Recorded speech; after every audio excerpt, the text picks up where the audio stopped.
Have you ever considered the lineage of thought, how our society perceives reality, or the ways we think collectively? Our thought is the summation of generations of scholars, critics, philosophers, and thinkers spanning the entire breadth of humanity. Today, we live in the postmodern era of thinking. We accept certain perspectives as subjective, as neither being inherently right or wrong. Life is an individual experience. Today, truth is relative, and I want to trace our lineage of thought back to a certain character. Soren Kierkegaard, the father of existentialism, and of many of our perspectives in life. Existentialism is an approach on life. It details the subjective relevance of the individual and finding truth in a world seemingly absent an objective truth. This may be puzzling, as Kierkegaard is a theologian, but even greater is his impartiality. In assessment of Kierkegaard, I want to define a piece of the generational puzzle, a segment of postmodern thought, a working whole. In doing so, I'm going to quote a number of published articles, um, a few from University of Stanford, the University of Oregon, and the Encyclopedia Britannica, as well as a number of sources for my pictures that I've used here, and my own knowledge. Kierkegaard's tale is one of renewing passions left wasted in the events of Enlightenment thinking. He wanted to reinstall a meaning to the individual, faith or otherwise, an expansion of the self. And in understanding the ways that he thought and the ways that we think now, I wanted to analyze this in a certain chronology, um, leading up from the Enlightenment period to the Romantics, modern era, and all the way to ourselves now. And specifically, how we moved from Enlightenment era objective thinking to applying a more subjective regard, in the sense that some things can neither be defied nor inherently proven simply on rational thinking. Now we will start by assessing the period that Kierkegaard grew up in, the Enlightenment era. Kierkegaard was born in 1813 and died in 1855. The era of philosophical thinking that he was born in was branded the Enlightenment period.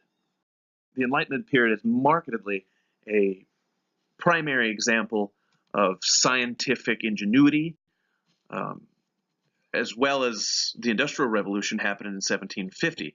And this, of course, was one of the major actors in causing the.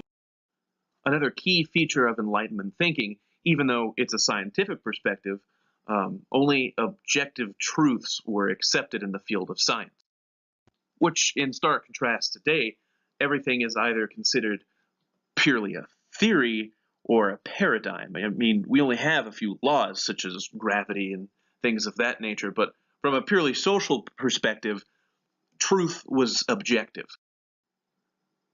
Kierkegaard was born in Denmark. Denmark was going through a number of social irritants caused by the fact that this was the beginning of the Industrial Revolution in Denmark.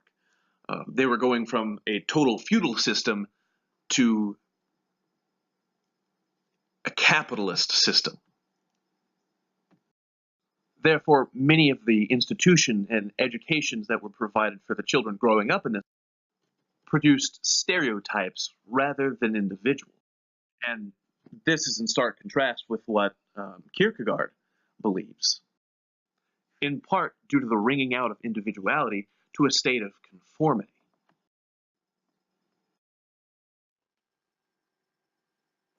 Kierkegaard's sentiments were fueled by a religious fervor. His father was a preacher and theologian himself, yet still, in stark contrast with the church and other theologians of the time, Kierkegaard understood the important and subjective experience of connecting with higher consciousness, Christ and or God. However, his impartiality, he focused primarily on expanding the self, finding one's own truth, rather than focusing on rational to define reality. He thought that these sentiments more so destroyed the self, that literally people so focused on objective truth were simply constructions of facts and absolutes, the external filling the internal, rather than the self or soul growing, the internal filling the void. Kierkegaard's thoughts were the result of provocation or dissonance from Enlightenment thinking. And one philosopher, namely George Wilhelm Hegel, um, Hegel's greatest achievements in thinking defined Enlightenment thinking. He asserted dialectical approaches of rational, in other terms, comparison or contrast, or that anything can be explained in part by the sum of what it is as much as the sum of what it is not. Kierkegaard saw no rationale in defining a reality produced by divine consciousness.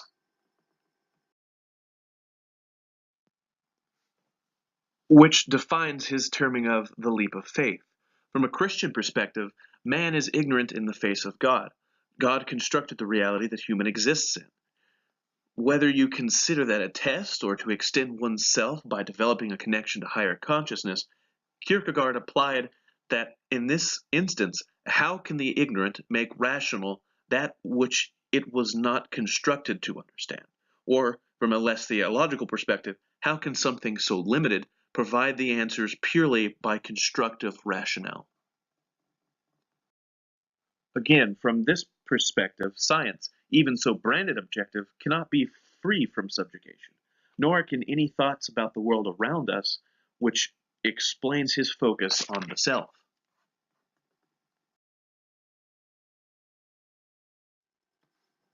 From these sentiments, we can understand exactly why certain ideas were presented in modern and romantic ideology, namely the corrective feature of subjective thinking. Again, in the Enlightenment era, let's give a better setting of thought. In 1859, Darwin's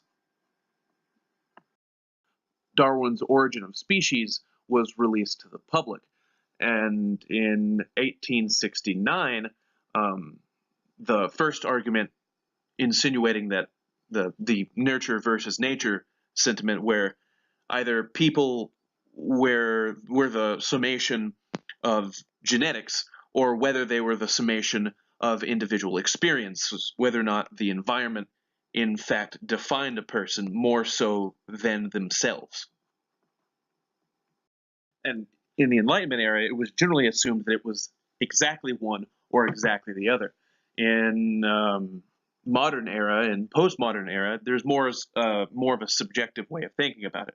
Um, Surely one could be more than the other, but it's generally concluded today that these things are not mutually exclusive.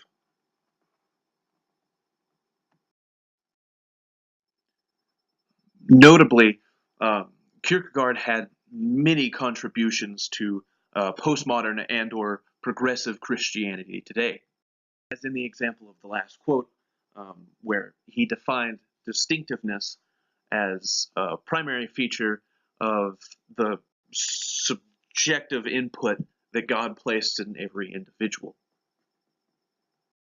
And again, Kierkegaard was no fan of the church. The church, he thought, made zombies more so, or people who were looking for fire insurance more so than people who actually wanted to pursue a connection with Christ. And this was his major thread. Progressive Christianity today focuses mainly on this item.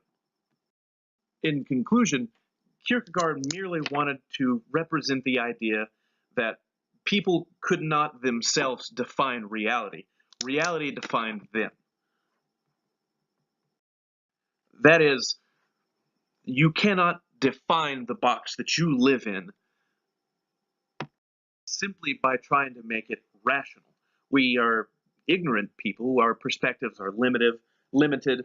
The world that we see person to person is completely different. We are our own subjective universes. And he thought that it was a major discourse to remove the idea that the things that we think or the things that we know are absolute.